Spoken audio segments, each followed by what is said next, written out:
Assalamualaikum warahmatullahi wabarakatuh. Apa kabar Bunda cantik, sehat dan bahagia selalu. Sebelumnya mari kita berselawat dan berdoa sesuai dengan keyakinan kita masing-masing. Jangan lupa like, subscribe, dan komen. Yuk, mari kita mulai petualangan kita hari ini. Selamat mendengarkan. Aku berdiri di bawah hujan dengan keadaan basah kuyup di anak tangga yang berjarak 50 meter dari desa itu. Dengan diam aku menatap tunanganku, melihatnya menaruh liontin giok berbentuk simpul cinta di mulut, lalu hendak memberikannya ke Jun yang mengenakan gaun pengantin merah dan tampak begitu mempesona. Wajah Jun memerah malu saat menerima liontin itu dengan mulutnya. Namun sebelum sempat mengambilnya dengan tangan, Gavin sudah tidak sabar menariknya ke dalam pelukan. Di tengah sorakan teman-teman mereka, keduanya berciuman dengan penuh gairah. Ciuman itu berlangsung hampir 10 menit. Hingga akhirnya Jun hampir tidak bisa berdiri karena kakinya melemas. Saat itu, Gavin terengah-engah menghentikan ciumannya. Air musim gugur berembus, menyibakkan tirai tipis di desa. Saat itulah aku akhirnya menyadari sesuatu. Di bawah cahaya lampu yang redup, ternyata semua keluarga dan teman-temanku ada di sana. Bahkan Harlan, adik kandung yang dulu kulindungi dengan nyawaku, kini berdiri di depan sebagai pembawa acara pernikahan ini. Dia mengenakan pakaian tradisional, menatap Jun dengan penuh kekaguman, seolah-olah telah melupakan bagaimana dulu kami nyaris kehilangan nyawa di sekolah rehabilitasi internet akibat perbuatan Jun dan ibunya. Semoga kakak dan adik ipar selalu bersama selamanya, bahagia sampai tua, seru Harlan dengan penuh semangat. Saat berikutnya, para penduduk desa menyalakan kembang api yang telah dipersiapkan sejak awal. Di bawah kilauan cahaya warna-warni, Gavin menggendong Jun, bak seorang tuan putri. Melihat itu, semangat Harlan semakin memuncak. Dia berseru dengan penuh antusias. Upacara selesai, antar pengantin ke kamar. Kesepian yang menyakitkan menelanku bulat-bulat, menenggelamkan semua kebisingan di sekitarku dalam kehampaan. Dengan tangan gemetar aku menelpon Harlan, adik yang dulu bersumpah akan selalu berdiri di pihakku. Kini hanya melirik sekilas ke layar ponselnya sebelum menekan tombol untuk menolak panggilanku. Aku tidak menyerah, aku mencoba menelpon Gavin. Saat melihat namaku di layar, wajah pria itu langsung berubah dingin. Dia hampir saja menolak panggilan itu. Namun setelah Juni membisikkan sesuatu, dia tampak kesal dan akhirnya menjawabnya. Dengan suara pelan aku bertanya, "Kamu di mana?" Lagi-lagi memeriksa keadaanku. Sudah hamil tapi masih gak bisa tenang. "Mairah, kamu begitu haus akan perhatian. Kamu gak bisa hidup tanpa seorang pria. Sudah kubilang, aku dan Jun datang ke desa demi makam kuno yang baru saja ditemukan oleh museum kita. Cuma wanita berpikiran kotir sepertimu yang selalu mencampur adukan urusan pekerjaan dengan hubungan pria dan wanita." Kata-katanya yang pedas seperti ombak ganas yang menghantam tanpa henti.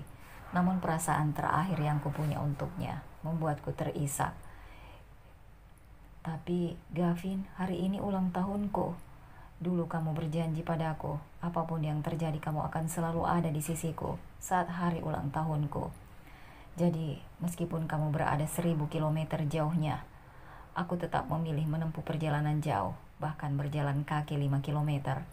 Dan menahan ketakutanku melewati hutan hanya untuk mencarimu. Sampai akhirnya para penduduk desa memberitahuku bahwa di tempat ini tidak ada makam kuno. Yang ada hanyalah seorang profesor bernama Gavin, yang sejak setengah tahun lalu telah merencanakan pernikahannya dengan wanita yang dicintainya di desa ini." Gavin tampaknya baru mengingat hal itu. Tidak ada suara di ujung telepon untuk sesaat. Dia ingin mengatakan sesuatu, tapi Harlan tiba-tiba merebut ponselnya. "Mairah, apa kamu bisa berhenti bertingkah rendahan seperti ini? Kamu pikir semua orang sepertimu, yang suka bersaing? Aku sarankan kamu berhenti membuat drama. Kalau sampai mengganggu pekerjaan Kak Gavin, apa kamu bisa tanggung jawab? Berhenti bertingkah bodoh dan membuat orang lain membereskan kekacauanmu." Setelah mengatakan itu, Harlan langsung mengakhiri panggilan. Jun yang bersandar di pelukan Gavin tersenyum lembut sambil mengusap kepala Harlan. Setelah itu dia membujuk dengan suara lembut, "Sudahlah, kalian tahu seperti apa sikap Mairah. Hari ini adalah hari terpenting dalam hidupku. Jangan marah ya. Senyum dong.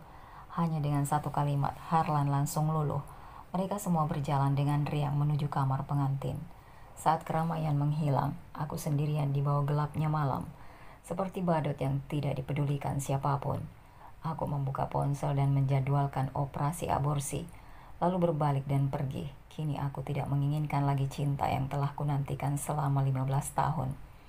Saat kembali ke kota, waktu sudah larut malam. Aku memesan hotel lalu mandi dan tertidur dalam keadaan linglung. Di tengah malam aku terbangun oleh dering telepon yang nyaring. Suara pemimpin stasiun TV terdengar panik sekaligus bersemangat. Maira, ku dengar desa tempatmu berada mengalami gempa bumi 5,3 skala Richter kemarin. Cepat ambil liputannya. Tanpa menunggu jawabanku, dia langsung menutup telepon. Aku merasa semua ini sangat ironis. Jika tahu begini aku tidak akan datang. Dengan pasrah aku bangkit dan membuka layar ponsel. Tanpa sengaja aku melihat unggahan terbaru Jun di media sosialnya. Hanya ada satu foto. Di dalamnya tangan kecil dan putih milik Jun digenggam oleh tangan Gavin yang besar dan kekar. Di jari manis mereka cincin pasangan melingkar sempurna. Mataku tertuju pada bekas luka samar di punggung tangan Gavin. Hatiku yang sudah mati rasa masih saja terasa sakit. Luka itu karena ditusuk pecahan botol bir saat Gavin melindungiku dari ayahku yang mencoba menyerangku. Saat itu aku berusia 18 tahun. Aku mengira itu adalah bukti bahwa dia peduli, tapi ternyata semua itu hanya ilusi. Perasaan terakhir dalam hatiku telah padam sepenuhnya. Aku menyalakan laptop, menyelesaikan materi wawancara secepat mungkin, lalu meminta temanku yang seorang pengacara untuk membuatkan surat cerai. Saat kembali ke desa, tempat itu telah porak-poranda. Aku menekan emosiku, lalu menghubungi tim untuk membantu para warga yang terkena dampak bencana. Entah kenapa, dampak gempa ini terasa jauh lebih parah dari perkiraan. Mataku tertuju pada bahan peledak yang digunakan untuk menggali gunung di dekat desa yang baru dibangun. Sebuah firasat buruk muncul dalam hatiku. Namun, sebelum sempat berpikir lebih jauh, seseorang menendangku dengan keras dari belakang. Aku yang lengah pun terjerembab ke tanah, berkerikil yang hancur akibat gempa. Kulit tanganku dan wajahku langsung terkoyak menimbulkan luka yang perih. Suara Harlan terdengar dari belakang. Maira, kamu itu kayak Linta ya. Kamu kemari cuma buat menangkap bahasa mereka. Kamu sakit jiwa ya. Entah sampai kapan Harlan telah melupakan bagaimana ibu kami dipaksa mati oleh ibu Jun. Kini dia hanya menjadi anjong penjaga Jun. Aku tidak membutuhkan adik seperti ini. Tanpa berkata apapun, aku bangkit dan menepuk debu dari bajuku. Dengan ekspresi datar aku berjalan ke arahnya dan menamparnya dengan keras. Tamparan itu membuat kepalanya menoleh ke samping. Harlan menatapku terkejut, tidak menyangka aku akan melawan. Tanpa memberinya kesempatan berbicara, aku menatapnya dengan jojok dan berkata, jangan terlalu percaya diri. Kalau kamu memang begitu menyukai Jun, silakan menjadi anjongnya. Tamparan ini untuk membayar semua yang kamu lakukan. Mulai sekarang, kita gak ada hubungan lagi. Mengabaikan tatapannya yang penuh amarah, aku berbalik dan melanjutkan wawancaraku. Tidak jauh dari sana, Gavin mendekat sambil memeluk Jun, yang wajahnya tampak pucat. Kilatan rasa bersalah melintas di wajahnya. Dia menjelaskan, Maira, semalam aku lupa mengucapkan selamat ulang tahun padamu. Setelah panggilan ini, aku akan pulang dan merayakannya bersamamu. Aku mengalihkan pandanganku dari tangan Gavin dan Jun yang bertautan. Gak perlu, reaksiku yang begitu datar membuat ketiga orang di hadapanku terkejut. Maira, drama apa lagi yang kamu mainkan? Berhenti berakting. Kamu sudah mengejar Gavin sampai hamil. Sekarang masih mau pakai trik tarik ulur. Lucu sekali. Dengar, meskipun kamu hamil, kamu tetap gak pantas bersaing dengan Kak Jun. Harlan masih sama seperti dulu, tidak bisa melihat kebenaran. Saat melihat ekspresiku tetap dingin, Gavin mulai kesal. Dengan wajah serius dia menegur, Maira, kamu sudah cukup mengganggu pekerjaanku. Sekarang masih ingin bertingkah kekanak-kanakan. Kesabaranku ada batasnya. Jun sedang sakit dan butuh ketenangan. Kehadiranmu hanya akan mengganggu perasaannya. Sekarang juga pergi dari sini. Sambil berkata begitu dia meraih tanganku dan hendak menyeretku pergi dari lokasi. Namun saat berikutnya gempa susulan terjadi. Hal pertama yang dilakukan Gavin dan Harlan adalah berlari ke arah Jun yang berdiri di tanah lapang. Lebih parah lagi, Gavin mendorongku ke tanah, padahal dia jelas melihat ada tiang listrik beton yang tumbang tepat di belakangku.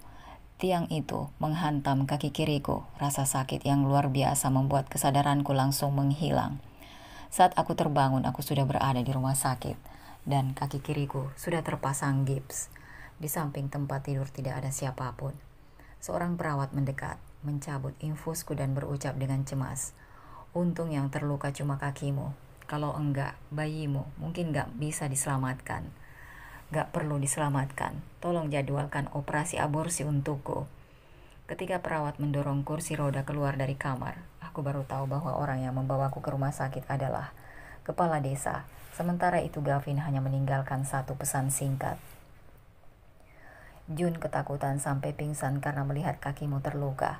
Aku membawanya pulang ke ibu kota untuk perawatan."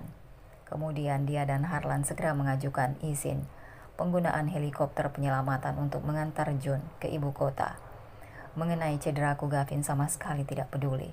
Keputusan yang menyelimuti hatiku begitu kuat. Operasi aborsi dijadwalkan. 3 jam lagi. Dalam waktu itu aku menyelesaikan perjanjian perceraian dengan pengacaraku. Saat aku keluar dari ruang obrolan dengan pengacaraku, aku melihat pesan di grup keluarga. Ayahku, Harlan dan Gavin bergantian mengirim uang ke Jun sebagai hadiah. Aku menatap burung yang terbang panik di luar jendela, lalu tersenyum getir. Jadi mereka semua ingat ulang tahun Jun. Ayahku mentransfer 104 juta dan mengirim pesan, "Selamat ulang tahun sayangku Jun." Harlan mengirim uang 200 juta dan mengirim pesan, "Kakak tercintaku, semoga bahagia selalu." Sementara Gavin langsung mengirim tangkapan layar transfer 1 M dengan pesan di bawah. Apapun yang terjadi di masa depan, aku hanya mencintai Jun seumur hidupku. Aku menatap pemandangan yang hangat ini beberapa detik lalu langsung keluar dari grup. Tak lama setelah itu teleponku berdering. Gavin menelpon, "Maira, kamu menggila lagi. Kamu benar-benar gak tahan melihat kami memperlakukan Jun dengan baik ya. Saat SMA, kamu menuduh dia dan ibunya membunuh ibumu. Tapi apa hasilnya? Aku tahu. Aku sudah tahu kebenarannya dari ayahmu sejak lama. Ibumu sakit jiwa, dia bunuh diri. Lalu, kamu bilang ibu Jun menipumu dan Harlan untuk masuk sekolah rehabilitasi kecanduan internet. Aku sudah menyelidikinya sejak lama. Sekolah itu gak pernah ada. Harlan bilang justru kamu yang menipunya ke gedung sekolah terbengkalai. Lalu dia jatuh dan kepalanya terbentur hingga amnesia. Setelah itu Jun yang merawatnya selama sebulan penuh. Seolah-olah telah menemukan tempat untuk melampiaskan segalanya. Aku sebenarnya gak pernah ingin menikahimu. Kalau bukan karena Jun yang terlalu baik, takut kamu melakukan hal bodoh. Malam itu aku gak akan pernah minum anggur yang sudah kau campur obat itu." Aku tetap diam mendengarkan semuanya dengan tenang. Tiba-tiba suara dari pengeras suara rumah sakit memotong ucapannya. "Pasien nomor 37 Maira harap menuju ke ruang operasi untuk tindakan aborsi." Tiba-tiba Gavin terdiam, napasnya terdengar memburu. "Kamu mau menggugurkan bayi itu?" Entah kenapa aku bisa menangkap nada tak percaya dalam suaranya. Sebelum aku bisa menjawab, tawa lembut Jun terdengar dari ujung sana. "Gavin, kamu benar-benar bodoh. Maira sangat mencintaimu dan anak itu. Mana mungkin dia tega menggugurkannya." "Benar juga Maira, kamu benar-benar mengecewakanku. Tak kusangka, meskipun lahir dari ayah yang sama, kamu bisa sekejam ini. Dulu kamu melakukan segala cara untuk menikah denganku. Sekarang kamu mau memakai anak itu untuk mengancamku. Dengar baik-baik, aku gak akan terjebak dengan trik murahanmu. Kalau kamu masih mau bermain drama, kita cerai saja." Setelah mengatakan itu dia menunggu dengan penuh keyakinan, menantikan aku menangis dan memohon. Di luar dugaan, aku hanya terdiam. "Oke, sampai jumpa lusa di pengadilan negeri." Setelah itu aku mengakhiri panggilan dan melangkah masuk ke ruang operasi. Sampai aku menyelesaikan operasi dan kembali ke ibu kota, Gavin tidak pernah menelpon. Dia mungkin berpikir aku hanya sedang ngambek. Dia bahkan terus mengunggah beberapa postingan di media sosial. Foto saat dia menemani Jun mencoba gaun pengantin, foto prewedding, bahkan momen mereka memilih perhiasan pernikahan. Aku mengabaikan semua itu. Sesampainya di stasiun TV, aku langsung mengajukan diri bergabung dengan tim ekspedisi geologi untuk syuting dokumenter di Antartika. Sebelum berangkat, aku juga menyerahkan dokumen yang diam-diam diselipkan oleh kepala desa ke tasku pada hari itu. Itu adalah laporan mengenai kebenaran di balik gempa bumi. Setelah membaca fakta, sesungguhnya sisa cintaku untuk Gavin benar-benar lenyap. Setelah menyelesaikan semuanya, aku kembali ke apartemen kecil tempat aku tinggal setelah lulus kuliah. Aku mengumpulkan semua hadiah murahan yang telah diberikan Gavin selama 15 tahun terakhir.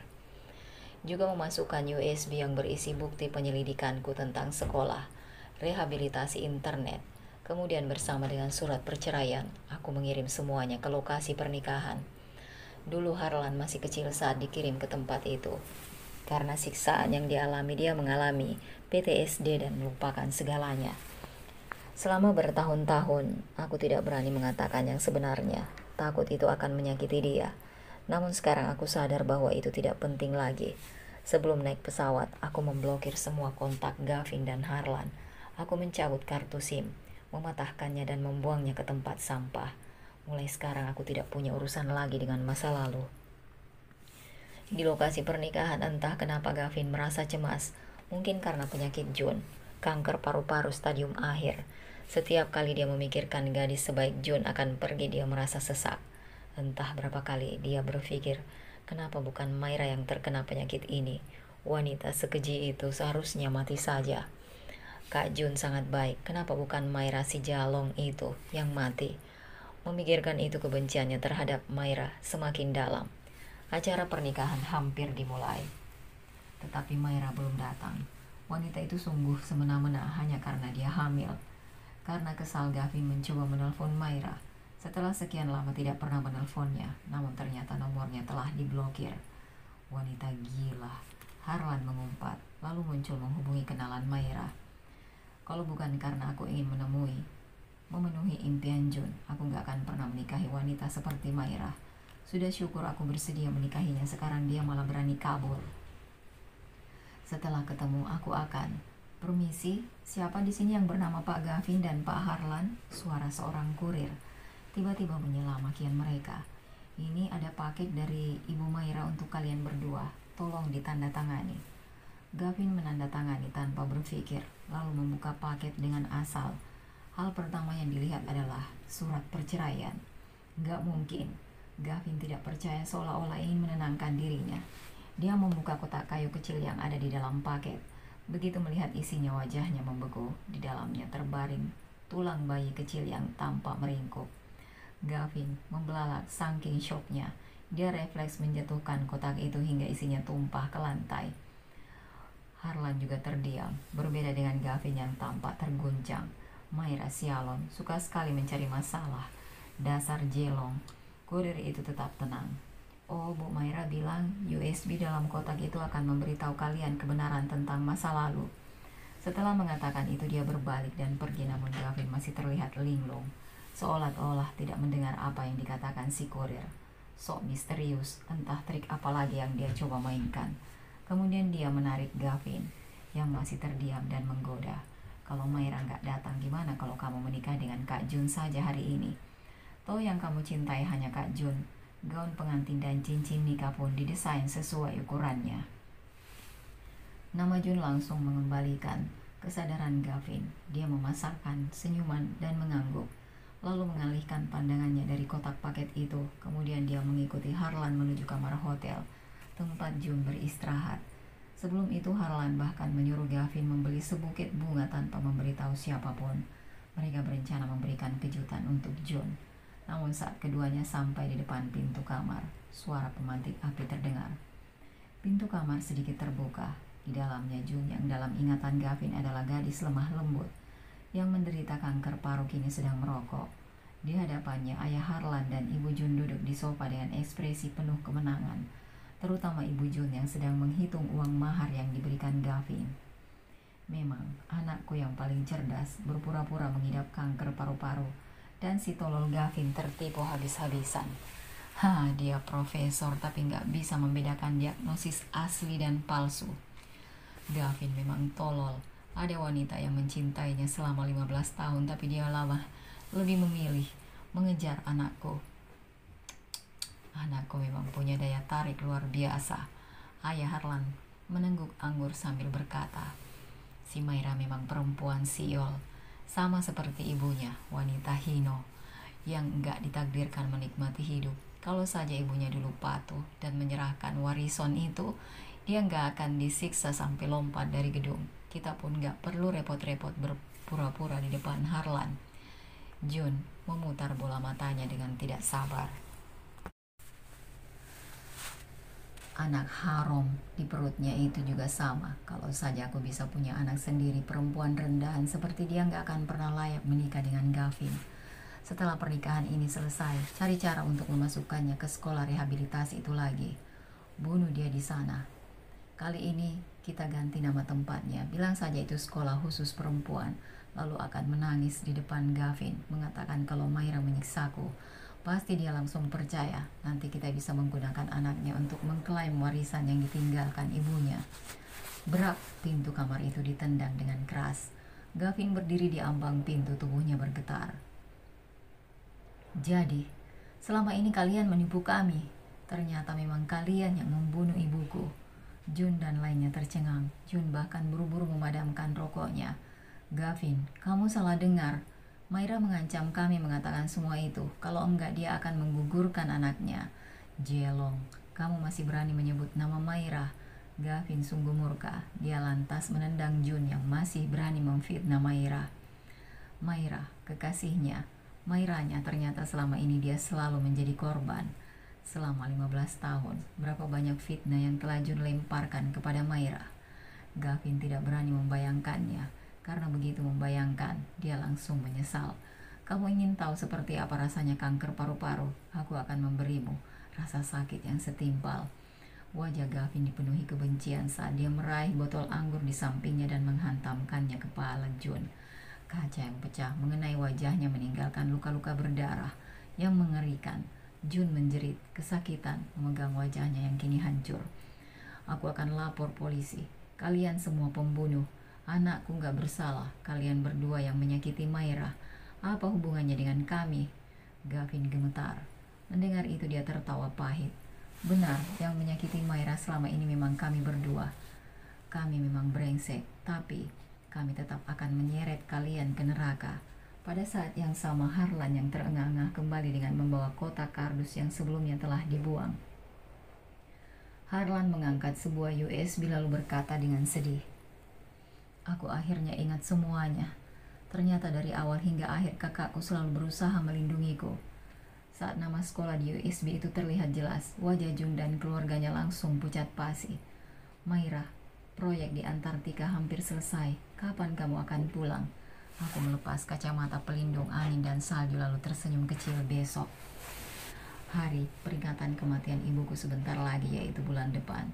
Baiklah, omong-omong, laporanmu tentang penggalian ilegal di desa itu telah menggemparkan banyak pihak. Para pelaku sudah ditangkap dan dijatuhi hukuman 3 tahun penjara. Namanya seperti pernah ku dengar. Gavin, bukankah itu sama dengan nama mantan tunanganmu? Dia seorang profesor sejarah, tapi malah melakukan hal seperti itu. Aku gak mengenal orang itu. Setelah berbasa-basi sebentar, aku memutuskan panggilan. Setelah berkemas dan berpamitan dengan rekan-rekan, aku naik kapal untuk kembali ke tanah air. Setelah sebulan berlayar, akhirnya aku tiba di ibu kota. 6 bulan di Antartika sudah cukup untuk membuatku lepaskan masa lalu. Mulai sekarang hidupku hanya untuk diriku sendiri. Aku menyewa apartemen di dekat stasiun TV. Saat tiba di depan makam ibuku, aku melihat makam itu telah dibersihkan dengan sangat rapi. Di depannya sudah tertata banyak bunga segar dan makanan manis kesukaan ibuku semasa hidup. Aku menatap foto keluarga yang tertempel di batu nisan. Aku, Harlan dan ibuku. Aku menunduk menatapnya dengan tenang. Setelah meletakkan bunga dan berbalik, aku melihat Harlan berdiri di belakang. 6 bulan tidak bertemu, dia terlihat jauh lebih kurus. Semangat yang ada dulu di matanya telah pudar. Dia tidak berani menatap mataku. Kak, kamu sudah pulang? Rumah yang dulu ditinggali ibu dulu sekarang sudah kosong. Sebelum masuk penjara, Kak Gavin mengusir 3 orang itu.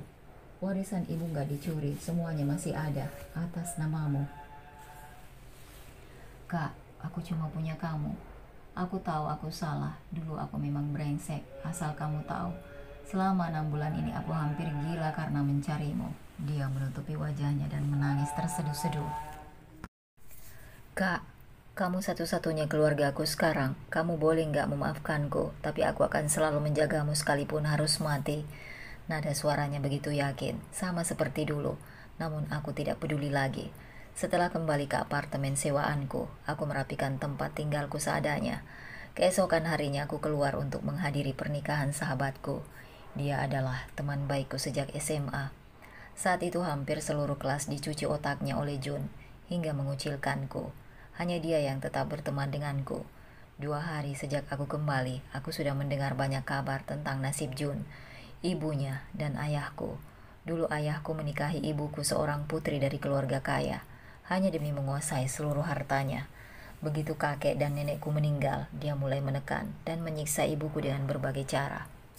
Saat Harlan berusia 5 tahun, ibuku sudah begitu tersiksa hingga menderita depresi berat. Saat itulah ibu Jun muncul di rumah kami dengan angkuh, membawa Jun bersamanya. Ibuku bertahan selama 5 tahun, demi aku dan Harlan. Namun pada ulang tahunku yang ke-17, ibu Jun memprovokasinya hingga dia melompat dari lantai atas. Sebelum meninggal, dia mengalihkan seluruh harta warisannya atas namaku. Dia berkata kepada ayahku, kalau Maira mati, kalian gak akan mendapatkan sepeser pun. Ayahku yang marah besar langsung mengirimku dan Harlan ke sekolah rehabilitasi internet. Setelah itu ayahku menemukan kenyataan pahit, yaitu dia tidak bisa memiliki anak lagi. Jadi satu-satunya penerus yang tersisa hanyalah Harlan. Itulah alasan dia berhenti menyiksa Harlan. Selain itu ayahku tidak berbakat dalam bisnis. Mereka tidak bisa membunuhku, namun selama aku menikah dengan pria yang mencintai Jun dan memiliki seorang ahli waris, maka cepat atau lambat harta itu akan jatuh ke tangan mereka. Jun yang bukan wanita yang baik, demi memikat pria kaya, dia dikirim ke luar negeri oleh keluarganya. Setelah bertahun-tahun dimanfaatkan, tubuhnya hancur dan dia kehilangan kemampuan untuk memiliki anak. Agar bisa menutupi aib itu, dia berpura-pura terkena kanker paru-paru dan menipu Gavin untuk menikahinya. Sahabatku memberitahuku sejak aku menghilang di hari pernikahan 6 bulan yang lalu. Gavin menjadi gila. Begitu dia mengetahui kebenarannya, dia menghajar Jun sampai babak belur dan pingsan. Ibu Jun dan ayahku mencoba mengancam Gavin dengan hukuman penjara. Alhasil Gavin malah membongkar seluruh masalah keuangan perusahaan ayahku. Selain itu ternyata ayahku yang mengusulkan rencana pembangunan desa untuk melamar Jun. Dia bersekongkol dengan para pebisnis setempat. Begitu semuanya terungkap, ayahku langsung ketakutan. Dia kabur di tengah malam meninggalkan istri dan anaknya. Ibu Jun yang dulu begitu angkuh, meyakinkan dirinya sebagai cinta sejati ayahku, hanya bisa tercengang. Saat bangun keesokan harinya, dia mendapati seluruh villa telah dikosongkan. Saat itu juga dia panik, marah, dan putus asa. Selama ini Jun hanyalah burung kenari dalam sangkar emas yang dipelihara oleh ayahku. Dia sama sekali tidak memiliki kemampuan. Sementara itu biaya pengobatan Jun membutuhkan ratusan juta. Tidak punya pilihan lain, ibu Jun terpaksa meminta bantuan dari para pria yang dulu pernah menjadi kekasihnya. Pada hari kejadian, dia lebih dulu mengalihkan semua asetnya kepadaku. Saat polisi menangkapnya, Gavin sudah tidak memiliki apa-apa. Sejak saat itu Jun kehilangan akal. Dia berjalan dengan kondisi tak memakai apapun di kompleks perumahan, mengais sampah untuk dimakan. Pada akhirnya pihak pengelola properti tidak tahan. Mereka memberikannya pakaian lalu mengirimnya ke rumah sakit jiwa bersama polisi. Lampu hijau menyala, bunyi klakson dari mobil belakang membuatku tersadar dari lamunan. Aku mengenyahkan emosi terakhir dalam hatiku untuk Gavin, lalu menginjakkan pedal gas dan melaju ke depan. Di depan sana matahari bersinar cerah, sama seperti masa depanku. 3 tahun kemudian, sebagai peraih penghargaan emas, aku menghadiri kompetisi dokumenter global. Setelah kompetisi berakhir, aku meluangkan waktu untuk memberikan tanda tangan bagi para penggemar yang datang memberikan selamat. Selama 3 tahun ini aku terus mendedikasikan diriku untuk pekerjaan amal dan dokumenter. Bersama rekan-rekanku aku hampir mengelilingi seluruh dunia. Kami merekam jejak berbagai spesies langka yang hampir punah. Namun, Saat melihat seorang berdiri di depan gedung rumah, tanganku refleks menggenggam erat alat kejut listrik yang selalu kubawa. Pengalaman berbahaya selama di luar negeri telah melatihku untuk selalu berwaspada terhadap orang asing. Saat itu juga lampu jalan menyala. Orang itu mendengar suara berbalik. Aku pun melihat dengan jelas. Itu Gavin yang baru saja keluar dari penjara. Rambutnya dipotong pendek.